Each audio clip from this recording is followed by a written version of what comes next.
नमस्कार प्यारे विद्यार्थियों। आज हम शिव मंगल सिंह सुमन जी की कविता हम पंछी उन्मुक्त गगन के का अध्ययन करेंगे।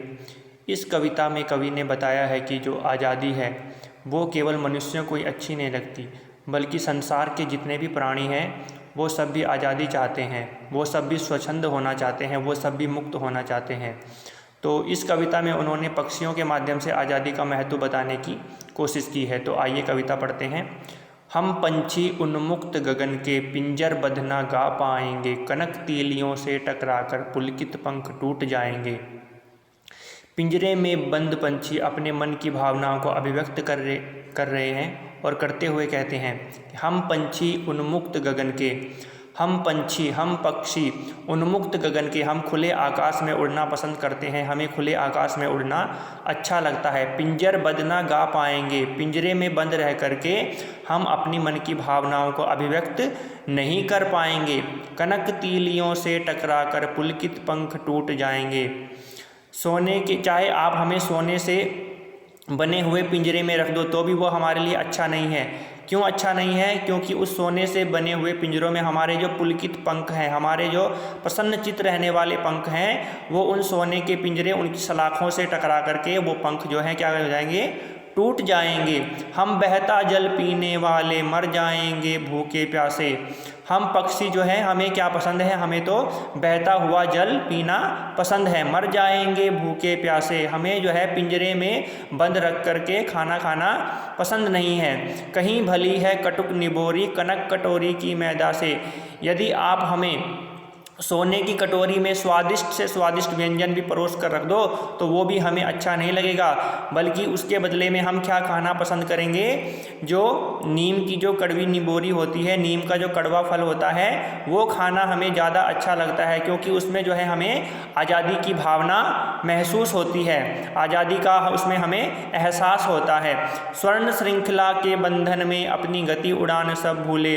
ये जो आपने हमें सोने से बने हुए पिंजरे में, सोने से बनी हुई बेड़ियों में जो जकड़ कर रखा हुआ है, जो सलाखों के पीछे हमें जकड़ कर रखा हुआ है, इस बंधन में हम क्या कर रहे हैं? अपनी गति, अपनी उड़ान सब भूल गए हैं और सपनों में देख रहे हैं तरु की फुनगी पर के झूले। हम अपने सपनों में ही देखा करते हैं कि हम जो है पेड़ की सबसे ऊंची चोटी पर झूल रहे हैं। ये हमारे लिए अब सपनों की बात होगी, क्योंकि हकीकत में ये तो पूरा होने वाला नहीं है, क्योंकि आपने हमें ला करके पिंजरे में बंद कर दिया है। अब हम ये सब केवल किस में देख रहे हैं? सपनों में देख रहे हैं कि हम जो है पेड़ की सबसे ऊंची डाल पर या पेड़ की सबसे ऊंची चोटी पर झूल रहे हैं। ऐसे थे अरमान के उड़ते नीले नभ की सीमा पाने, लाल किरण सी चोंच खोल चुगते तारक अनार के दाने।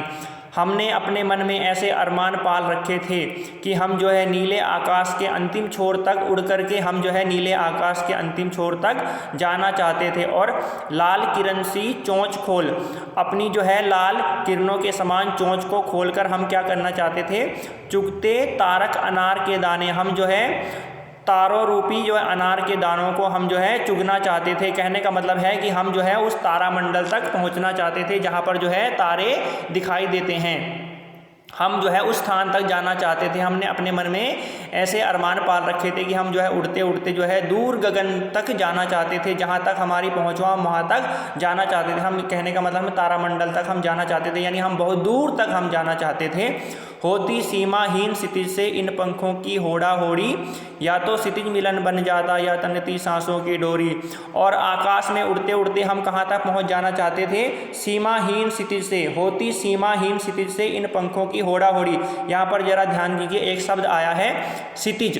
क्षितिज शब्द का अर्थ होता है जहाँ पर धरती और आकाश मिलते हुए प्रतीत होते हैं। वास्तव में धरती और आकाश कभी मिलते नहीं हैं, लेकिन एक प्रकार से देखने में लगता है कि कहीं ना कहीं जो है, कहीं पर जो है जो आकाश है वो धरती से मिलता हुआ प्रतीत होता है, यानी धरती की तरफ जो है थोड़ा सा उसका झुकता हुआ जो है वो दिखाई देता है। तो जहाँ पर ऐसा प्रतीत होता है उस स्थान को क्षितिज बोला जाता है। वास्तव में तो धरती और आकाश मिलते नहीं है, लेकिन कहीं ना कहीं देखने पर ऐसा प्रतीत होता है कि जैसे जो है आसमान वो धरती की तरफ झुक रहा होगा, मिलता हुआ प्रतीत होता है, उस स्थान को क्षितिज बोलते हैं।